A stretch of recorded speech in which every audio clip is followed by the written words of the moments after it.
Fala, povo, tudo bom com vocês? Sejam todos bem-vindos ao canal Amigos do Noivo. Então estamos aqui para mais um vídeo sobre escatologia, sobre a volta de Jesus, sobre o fim dos tempos. Se você ainda não é inscrito nesse canal, eu te convido a se inscrever. Já aproveita e deixe também o teu curtir aí no vídeo e bora para o nosso vídeo.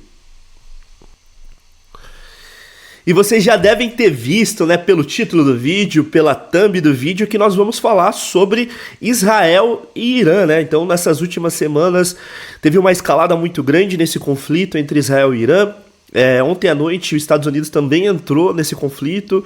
Então, a gente tem tido uma escalada que se torna realmente possível, né? Um novo conflito mundial, que vai envolver toda a Terra aí nesse conflito. Mas quando se trata de Oriente Médio, especificamente Israel, vem sempre cerceado de muitas especulações, muitas teorias a respeito da vinda de Jesus, do fim dos tempos, envolvendo principalmente a Bíblia, né? Então não é diferente dessa vez. E dessa vez eu me preocupei bastante em trazer esse conteúdo justamente pela escalada desse confronto, né? Então o que começou como um ataque isolado já se escalou envolvendo outras nações, então eu sinto a responsabilidade de trazer luz biblicamente sobre esse tema. E eu pretendo aqui responder principalmente duas perguntas, né? O que esse confronto Israel e Irã significa biblicamente falando, né? E onde nós estamos na linha do tempo do fim, né? Na linha do tempo bíblica sobre o fim dos tempos, né? Então, a gente tem dois tipos de pessoas, né, que cerceiam o nosso meio nesses últimos dias a respeito do tema. Um tipo de pessoa um pouco mais alarmista, até um pouco mais sensacionalista, falando que uma profecia se cumpriu, que era o que faltava para a volta de Jesus e que esse é o maior sinal. Corram, comprem um bunker, se escondam. E também tem aquele tipo de pessoa que, tipo, cara, não tem nada a ver. Vivam sua vida que não tem nada a ver. E por incrível que pareça, eu quero começar esse vídeo falando com você que talvez não se importe com o que está acontecendo. E eu quero trazer um texto aqui que Paulo escreveu à igreja de Tessalônica, né, em 1 Tessalonicenses, para trazer a introdução desse vídeo aqui para vocês. 1 Tessalonicenses 5,3 diz: quando disserem paz e segurança, a destruição virá de repente sobre eles, como as dores de parto à mulher grávida, de modo algum escaparão. Então eu quero começar trazendo esse alerta para vocês. Não está em paz. Não tem tranquilidade, não tem prosperidade. Nós precisamos estar vigilantes. Nós precisamos estar atentos, alertas. E se alguém está pregando paz sobre isso, cara, fique tranquilo. Não tem nada a ver. Paz, alerta. Fiquem vigilantes. Mas eu quero trazer um pouco mais, né, sobre o que significa, né, esse conflito, tá se cumprindo alguma profecia específica e começar já nesse tema falando sobre onde nós podemos estar nesse momento na linha do tempo bíblica, né? Então, geralmente quando acontece conflitos, ataques, nós já percebemos pessoas partindo logo para esse ponto de, cara, acabou tudo, fujam, Jesus já tá voltando, era o sinal que faltava. E eu quero trazer o que o próprio Jesus fala sobre guerras, sobre conflitos, quando ele ensina, né, os seus discípulos, quando ele traz um sermão escatológico para os seus discípulos, o próprio Jesus ensinando a respeito da sua vinda. E você já sabe que a gente vai ir para Mateus 24, então abra sua Bíblia. Então só um pouquinho de contexto aqui, né? Nesse contexto, Jesus ele é perguntado pelos seus discípulos a respeito de sinais da sua vinda, sinais do estabelecimento do reino dele. Então os discípulos perguntam, né, aqui em Mateus 24, 3... Tendo Jesus assentado no Monte das Oliveiras, os discípulos dirigiram-se a ele em particular e disseram: dize-nos quando acontecerão essas coisas e qual será o sinal da tua vinda e do fim dos tempos. Jesus respondeu: cuidado que ninguém vos engane, pois muitos virão em meu nome dizendo: eu sou o Cristo, e enganarão a muitos. Vocês ouvirão falar de guerras e rumores de guerras, mas não tenham medo. É necessário que tais coisas aconteçam, mas ainda não é o fim. Nação se levantará contra nação, reino contra reino, haverá fomes e terremotos em vários lugares. tudo isso será o início das dores. Em algumas versões, tudo isso será o início das dores de parto. Então a gente tem aqui Jesus, o próprio Jesus falando a respeito da sua vinda. E eu vou ler também o paralelo desse sermão de Jesus em Mateus 24, no Evangelho de Lucas e de Marcos também. Então vamos começar pelo Evangelho de Marcos, Marcos 13, a partir do 3 também. Tendo Jesus assentado no Monte das Oliveiras, de frente para o templo, Pedro, Tiago, João e André lhe perguntaram em particular: dize-nos, quando acontecerão essas coisas e qual será o sinal de que tudo isso está prestes a cumprir-se? Jesus lhes disse: cuidado que ninguém vos engane. Muitos virão em meu nome dizendo, sou eu, e enganarão a muitos. Quando ouvirem falar de guerras e rumores de guerra, não tenham medo. É necessário que tais coisas aconteçam, mas ainda não é o fim. Nação se levantará contra nação e reino contra reino. Haverá terremotos em vários lugares e também fomes. Essas coisas são o princípio das dores. E a gente vai agora para Lucas 21. Lucas 21, vamos começar ali pelo versículo 7. Mestre, perguntaram eles, quando acontecerão essas coisas e qual será o sinal de que elas estão prestes a acontecer? Ele respondeu, cuidado para não serem enganados, pois muitos virão em meu nome dizendo sou eu, e o tempo está próximo. Não o sigam. Quando ouvirem falar de guerras e rebeliões, não tenham medo. É necessário primeiro que aconteçam essas coisas, mas o fim não virá imediatamente. Então disse, nação se levantará contra nação e reino contra reino. Haverá grandes terremotos, fomes e pestes em vários lugares, e acontecimentos terríveis e grandes sinais provenientes do céu. Mas antes de tudo isso, prenderão e perseguirão vocês. Então eles os entregarão às sinagogas e prisões, e vocês serão levados à presença de reis e governadores, tudo por causa do meu nome. Será para vocês uma oportunidade de dar testemunho. Mas convenço-se de uma vez que não devem preocupar-se com o que dirão para se defender, pois eu lhes darei palavra e sabedoria, e que nenhum dos seus adversários será capaz de resistir ou contradizer. Vocês serão traídos até por pais, irmãos, parentes e amigos, e eles entregarão alguns de vocês à morte. Todos odiarão vocês por causa do meu nome. Contudo, nenhum fio de cabelo da cabeça de vocês se perderá. É perseverando que vocês obterão a vida. Então, propositalmente, eu estendi um pouco mais a leitura em Lucas para mostrar que as guerras e os rumores de guerra são apenas os primeiros sinais da vinda de Jesus, como o próprio Jesus chama o princípio das dores, né? Então, quando as pessoas geralmente estão falando sobre o assunto, as pessoas estão trazendo alarme para que a gente fique preocupados, muitas pessoas com medo, entrando em pânico, e o que Jesus traz é o contrário. Jesus fala, não vos alarmeis, não vos preocupeis, não tenham medo, é necessário que isso aconteça, mas não é o fim. Ou como Jesus disse ali em Lucas 21, o fim não virá imediatamente. Então, Mateus, biblicamente, o que significa mais esse confronto, mais essa guerra? Uma guerra que talvez ela esteja escalando para um nível global, mundial. Na minha análise da Bíblia, né, todos vocês que me acompanham há mais tempo, né, que começaram a me acompanhar desde o Spotify ali, vocês sabem que eu sempre trago nas minhas mensagens, nos meus vídeos sobre o fim dos tempos, que Jesus ele se importou muito mais em nos deixar preparados e em como nós nos prepararíamos para a sua vinda do que com sinais em específico. A mensagem de Jesus é clara: se preparem, vigiem, orem. E em Mateus 24, Jesus ele nos ensina a lição da figueira. As pessoas perguntam sobre o quando, e Jesus fala: o dia e a hora não é para vocês saberem.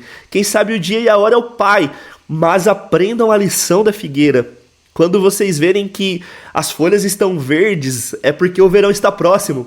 Então Jesus ele nos ensina a olhar para essa palavra, a olhar para Israel, a olhar para os sinais, como olhar para a figueira. Analisando os sinais, nós analisaremos o quão próximo está o verão, o quão próximo está a vinda de Jesus. E analisando biblicamente, não pela internet, não pelo TikTok, biblicamente analisando, eu entendo que isso faz parte do princípio das dores. Eu acredito sim que nós estamos nesse período, no princípio das dores. E esse princípio das dores que Jesus traz, ele traz uma analogia a Isaías 26, onde o profeta traz Israel sofrendo dores de parto. Israel passando por dores de parto para trazer luz ao mundo, para trazer salvação ao mundo. Então, o princípio das dores que Jesus fala em Mateus 24, Lucas 21, Marcos 13, ele fala sobre dores de parto. E nós sabemos como que funciona as dores de parto, né? Se você é mulher e já teve um filho, se você é marido e já viu a sua esposa tendo filho. Infelizmente, a minha filha, ela nasceu um pouco antes do tempo, então a gente não passou pelas dores de parto, né? Mas as dores de parto, elas começam fracas, espaçadas, e ela é gradativa, ou seja, ela vai aumentando intensidade e diminuindo o espaçamento. Então a primeira contração da mulher, ela talvez sinta uma contração hoje, vai sentir outra daqui 20 dias, uma contração que às vezes ela passa despercebida, a mulher nem percebe que está tendo uma contração, mas isso vai mudando ao tempo que quando essas dores elas são tão intensas e o intervalo de tempo entre elas é tão pequeno, chegou a hora dessa mulher dar à luz. Então nós devemos olhar para esse confronto, nós devemos olhar para essa guerra dessa forma. É uma dor de parto, é mais uma contração. Por isso que eu digo que é imprudente nós pregarmos paz. Paz, tá em segurança, tá tranquilo. Eu seria irresponsável se eu fizesse isso aqui. Nós temos que estar vigilantes, atentos, orando, porque essa é mais uma dor de parto, é mais uma contração. E com o passar dos tempos, nós veremos essas dores de parto aumentando de intensidade, escalando. Não são só guerras. Então, depois leia Mateus 24, Marcos 13, Lucas 21. Vocês vão ter ali todos os sinais dessas dores de parto até que chegue o momento de dar à luz a salvação, que é a volta de Jesus. Eu trouxe um pouco disso aqui em Mateus 21. E cada vez que vai surgindo esses novos sinais, essas dores de parto elas vão aumentando de intensidade, diminuindo o espaçamento, até que chegue o dia de Jesus voltar. Então não, essa guerra entre Israel e Irã, que realmente pode ter uma escalada global, mundial, ela não é um sinal de que Jesus está voltando agora. Mas ela é sim um sinal da vinda de Jesus. Ela é mais uma dor de parto, ela é mais uma contração das dores de parto. E nós precisamos nesse momento como igreja interceder para que isso aconteça, para que essas dores de parto elas aumentem mesmo, para que Deus ele desenrole o plano dele e que Jesus volte logo. E mais do que isso, nós precisamos, como dizia a minha avó, né, botar a barba de molho, oração, jejuar, se preparar e não sermos pegos de surpresa. É isso. E a outra pergunta, né, esse conflito ele está cumprindo uma profecia específica da Bíblia? E a resposta aqui, objetivamente, é não, né? Então surgiu bastante especulações ali que essa seria o cumprimento da profecia dita para Ezequiel, né? Ezequiel 38, 39, onde o profeta ele profetiza que nos últimos tempos haverá uma coalizão de 10 nações que será liderada por um rei, né? Que é a batalha de Gog e de Magog, né? E essa profecia de Ezequiel 38, 39 é exatamente o versículo que viria após ali em Lucas 21, que é Israel cercada por exércitos, né? Então, essa profecia não se cumpriu nesse conflito. Então, a gente pode pensar num vídeo futuro só sobre essa profecia, mas essa profecia fala de uma coalizão de nações, elas lideradas já pelo anticristo, para invadir Israel no final dos tempos. E é nesse exato momento, quando Israel estiver cercada pelos exércitos do anticristo, que Jesus volta. Então não. Se Ezequiel 38 e 39 tivesse se cumprido, né, nesse conflito, nós já teríamos Jesus no trono. Então não se cumpriu profecia alguma específica nesse conflito, né, nesse confronto de Israel e Irã. Mas sim, eu vejo como mais uma dor de parto, mais uma contração do princípio das dores de parto. Qual que é o nosso posicionamento quanto a isso, né?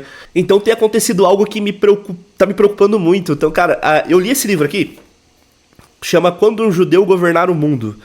Esse reino, ele fala sobre o reino de Jesus, o reino do Messias, o reino do milênio, né? Quando Jesus voltar a estabelecer o seu reino na terra. E ele traz essa visão de que nós seremos governados por um judeu. Um judeu vai estar sentado num trono governando as nações. E quando eu li esse livro, ele traz ali quase metade do livro falando somente sobre algo muito perigoso e destrutivo, que é a chamada teologia da substituição, onde existe uma crença que Jesus ele não tem mais nada com Israel, Jesus ele abandonou Israel, quebrou a aliança com Israel e a igreja substitui Israel. E eu via isso e pensava, cara, mas isso está tão longe de acontecer. E eu, durante essa semana, nos comentários de vídeos, a minha esposa me mandou muitos comentários, principalmente no TikTok, isso acontecendo. As pessoas dizendo que Deus não tem nada a ver com Israel, por isso nós não temos que nos preocupar com Israel. Ódio contra os judeus. Então, a teologia da substituição, esse livro ele traz muito claro que essa teologia da substituição foi o que levou aos piores massacres, às piores crueldades cometidas contra o povo judeu durante a história. E nós estamos vendo isso com os nossos próprios olhos. As universidades do Brasil lotadas de pessoas contra Israel, contra o povo judeu e contra o direito do povo judeu a existir. E eu já deixo aqui claro, Deus não abandonou Israel. O apóstolo Paulo, em Romanos 9, 10, 11, ele fala sobre a aliança de Deus com Israel e ele chama o chamado de Deus para Israel de irrevogável. Deus não volta atrás da eleição de Israel. Nós, como igreja, nós não substituímos Israel, nós fomos acrescentados à aliança juntos com Israel. Então eu estou preparando para essa próxima semana uma série de vídeos sobre esse tema. Vou usar a Bíblia para demonstrar como isso é verdade. Vou trazer também as informações valiosas que estão nesse livro sobre isso. E nós precisamos amar Israel. Pode ser pesado o que eu vou falar para você agora, mas o seu comportamento a respeito de Israel, a forma que você vai lidar com a controvérsia do povo judeu, vai dizer muito sobre a tua fé no fim e sobre como Jesus vai lidar com você quando ele voltar. Então nós precisamos amar Israel. Isso não significa que nós precisamos fechar os olhos para aquilo de errado que o governo de Israel faz, isso é separado. O governo de Israel não é um governo direcionado por Deus, é um governo humano. Mas a terra de Israel foi dada ao povo judeu como herança eterna. O povo judeu tem uma aliança eterna com Deus. E nós precisamos orar por eles, nós precisamos amar com eles. O apóstolo Paulo fala que a nossa missão é fazer ciúmes a Israel, para que eles sintam ciúmes do nosso relacionamento com o Deus deles e com o Messias deles. E isso nós fazemos amando eles. Então ore por Israel, ore pelo Irã. A grande maioria do povo do Irã são inocentes. O governo do Irã que tem feito essas atrocidades é um governo terrorista, ditador. O povo não tem nada a ver com isso. E ore por paz em Israel, por paz em Jerusalém, por paz no Irã. E é isso. Então vou preparar esse vídeo, essa série de vídeos. Acredito que dê mais de um vídeo. Se você gostou desse vídeo, deixa o teu curtir, encaminha para mais um amigo teu. E é isso, cara. Olhos abertos. Não tem paz e segurança, não tem paz e prosperidade. O dia do Senhor está próximo. Jesus está realmente voltando. E a cada dia que passa, a cada sinal, está mais próxima a vinda do nosso Senhor. É isso, tamo junto, Maranata.